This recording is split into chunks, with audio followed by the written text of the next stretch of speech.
Olá, meu povo, olá, apaixonado por TV, olá, você que gosta do conteúdo que eu trago aqui no canal do YouTube TV Saudades. Muito obrigado. Estou passando para te fazer um convite. Não, mas antes do convite, deixa eu te fazer um pedido. Você que gosta das entrevistas que eu trago, você que gosta do conteúdo que eu faço, por favor, me ajude o canal a fazer o canal crescer. É muito importante para mim e meu canal cresça para trazer sempre conteúdos melhores para vocês. Então, você que gosta, por favor, vai lá, comente, compartilhe, divulgue, se inscreva, dê like. Like é importante, gente. Eu preciso de like. Ative o sininho, pirim, pirim, pirim, pirim, que assim que novo conteúdo entrar, o pirim, pirim, pirim vai te avisar que tem novo conteúdo. Então, muito obrigado. O convite é o seguinte: você que gosta do meu trabalho, você que gosta do TV Saudades, me acompanhe nas outras plataformas que eu tenho. No site www.tvsaudades.com.br, no Instagram, @TV Saudades Oficial, no TikTok, @TV Saudades Oficial, e no Facebook, TV Saudades. Cada um deles faz um trabalho diferente, sempre lembrando a memória da televisão brasileira. Agora eu te convido para assistir a nossa próxima entrevista.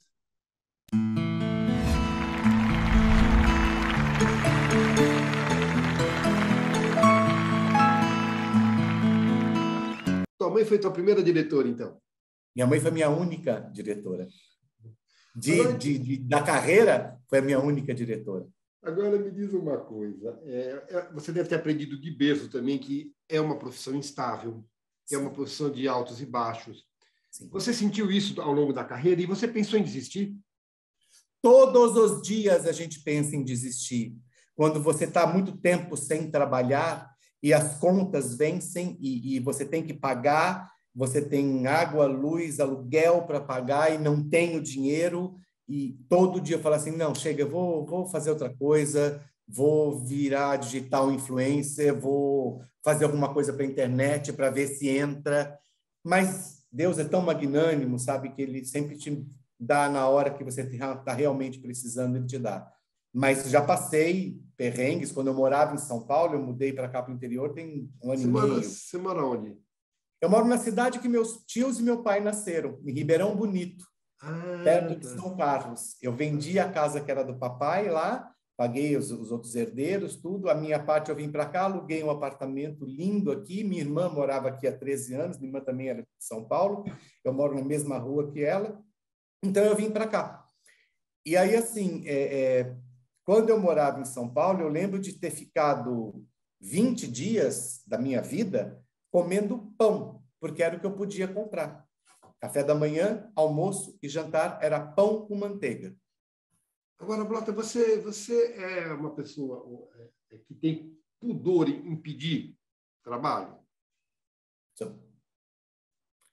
Você não acha errado, é uma questão sua. Não, eu não acho errado quem fica pedindo, quem liga para produtor de elenco. Primeiro que eu não conheço os produtores de elenco, porque mudam constantemente, né? Mas eu não sou aquele que fica indo ligando, ou tem alguma coisa aí para mim, ou indo na emissora, ou vai na festinha de tal ator e diretor, porque lá eu não consigo. Eu não acho errado quem faz isso, até admiro muito quem faz isso. Eu não consigo. Mas, felizmente, não falta trabalho pelo que você está dizendo, né?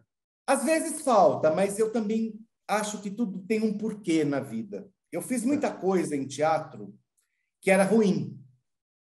Ruim de texto, ruim de público, mas eu sempre gostei de ver que naquele momento eu estava fazendo aquilo por alguma coisa que estava acontecendo na minha vida. Você se Eu produz? lembro que eu fui... Oi? Você se produz? Se eu me produzo, não consigo produzir nada. Tá. Eu sou muito exigente com o meu trabalho. Tá.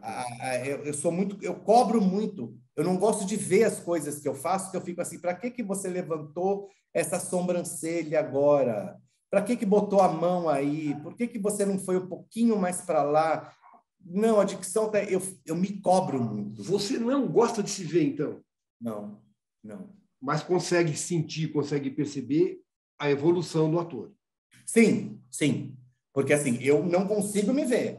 Se eu assisto novela, é impossível, né? Você está assistindo, eu apareço, eu esqueço, eu fico olhando para mim para ver se eu estou reagindo, se eu estou sujando a cena do colega com muita reação. Aí eu falo, puta, na próxima eu não vou reagir tanto assim. Mas Vou dar uma... nem com o passar do tempo, se você gosta de ver trabalhos antigos.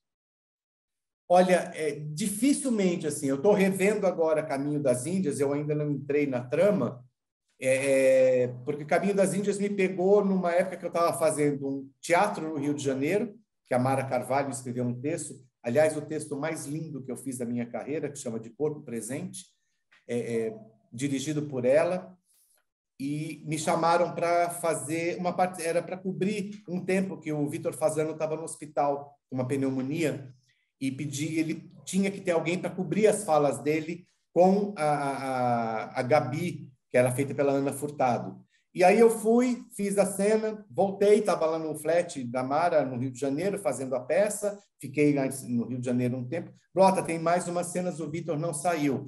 Aí eles começaram a mandar para mim os capítulos e o roteiro. Quando eu vi um roteiro, eu estava indo para o ensaio, inclusive, eu vi um roteiro, recebi, estava no carro lendo, falei, o Vitor voltou. Liguei para a Frida Richter, que era uma produtora de elenco da Rede Globo, para agradecer a oportunidade de ter feito um pequeno trabalho dentro de uma novela de muito peso para a televisão e para a cultura brasileira também. Glória Pérez, né? Oi? Glória Pérez? Sim, Glória Pérez, Glória Pérez. E aí a Frida falou assim, Blota, você não está entendendo.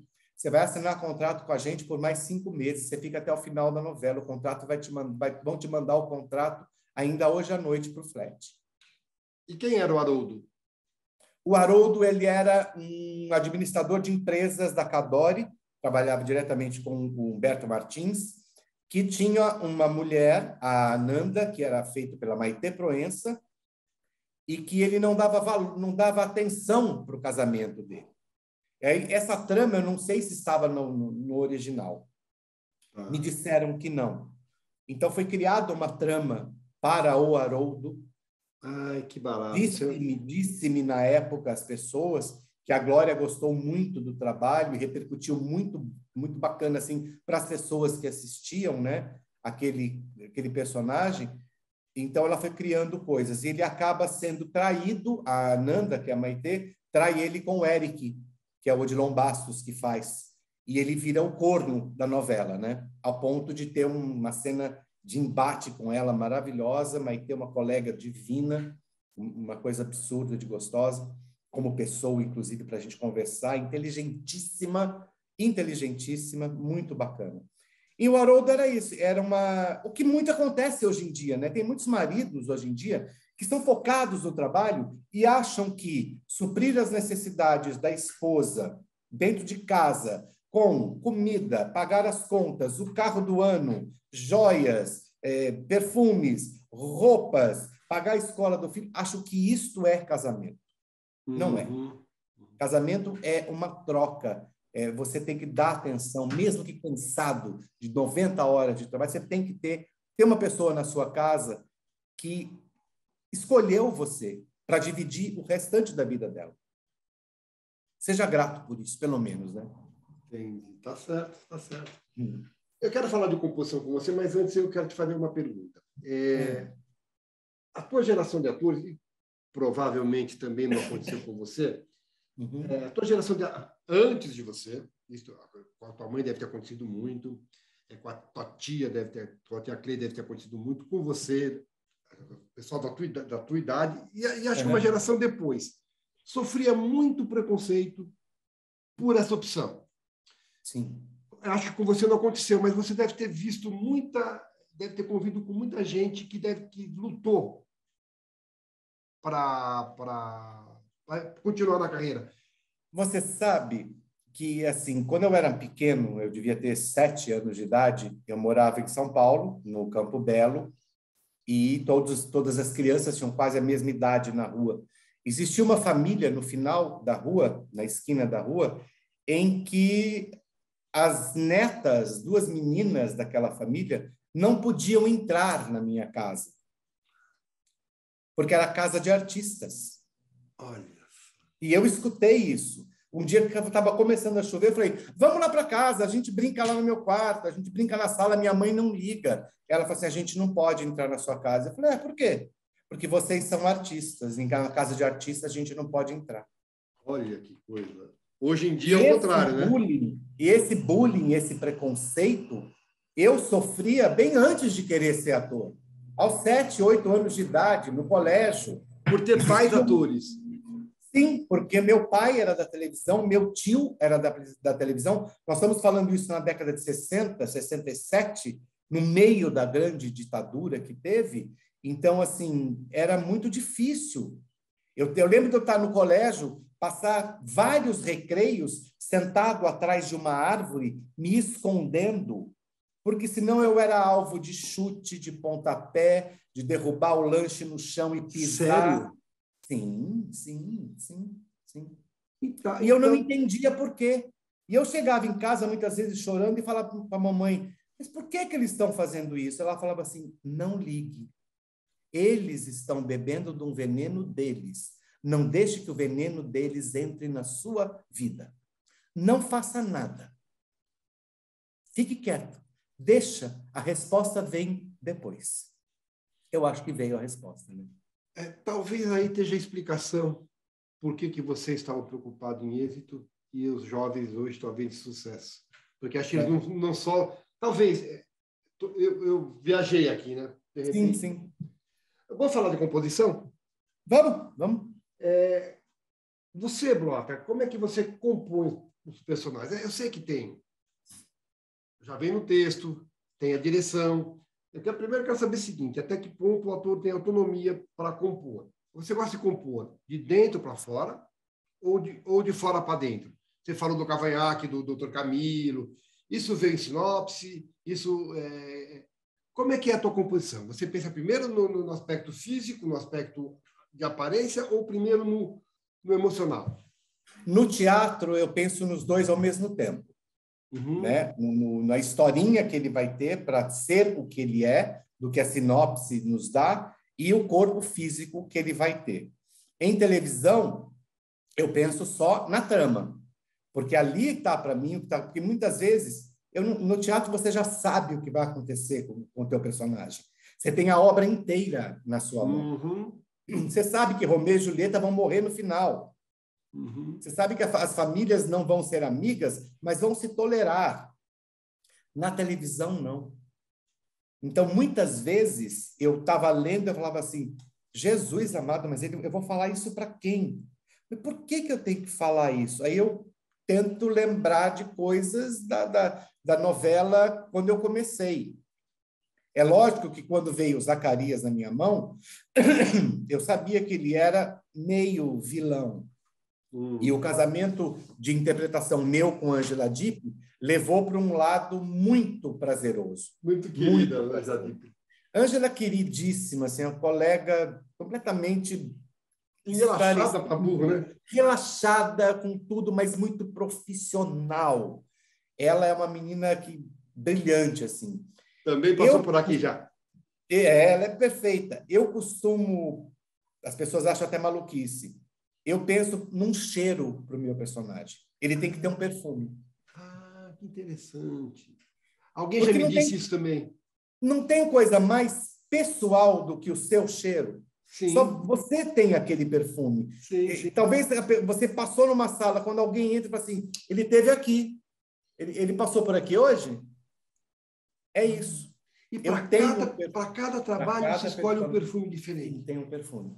Dependendo se o personagem é muito doce, se o personagem é muito austero, como, por exemplo, o Matias, de Malhação, eu tinha um perfume muito presente. É lógico que eu não vou matar meus colegas tomando um banho daquele perfume, né? Sim. Assim, eu passava, chegava para gravar, estava lá na minha maleta, dentro do camarim, terminava de maquiar, botava a roupa, pegava o perfume, e pronto. Nessa coisa da construção, Blota, você diria que você habita o personagem ou o personagem habita em você? Eu habito o personagem. Eles te dão toque fora de cena? O personagem jamais pode me habitar. Eu habito ele. E ele fica no teatro e ele fica no estúdio quando aquilo acaba. Mas lembro que o eles Camilo... não te dão toque fora de cena, fora do trabalho, dirigindo o teu carro, fazendo a tua barba? Não, o Camilo pode ser que tenha me influenciado em algumas coisas, porque foram 3 anos fazendo aquele cara que não gritava, que não mostrava os dentes para rir no primeiro momento, não mexia as mãos, ele era muito ponderado. O único jeito de você saber que ele ia falar sério era quando ele tirava o óculos dele. Ele nunca gritou. Se você pegar todos os episódios dos 3 anos que eu fiz, ele nunca elevou a voz. As broncas eram dadas sentado, conversando, num tom que desse para conversar. Ele ouvia aquelas crianças e muitas vezes acatava aquela criança. O Matias de Malhação é o Camilo ao contrário. O Matias falava alto, o Matias mexia muito a mão, o Matias não tinha paciência, ele muitas vezes não queria ouvir o que estava acontecendo na escola, porque ele já estava querendo se aposentar. Mas eu não deixo que o personagem tome conta de mim, não. Eu luto muito contra isso. Porque eles querem. Sim, sim. Agora É impossível você viver um personagem 1 ano, 2, 3 e não ter não se pegar, muitas vezes, como o Camilo fazia, tirava o óculos e ficava assim, mexendo no mosquitinho aqui de baixo para ouvir. Muitas vezes. Eu lembro que quando terminou Sandy Júnior, meu último dia de gravação, nós gravávamos em Campinas, no Colégio Salesiano. Terminou, a gente já sabia que não íamos continuar, os meninos iriam para o Rio ficar mais 2 anos. Eu cheguei no camarim, a primeira coisa que eu fiz foi tirar o cavanhaque.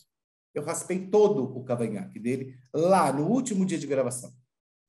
Eu demorei pelo menos uns 15 dias me assustando no espelho.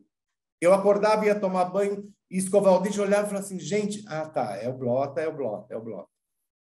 Ele fica impregnado, né?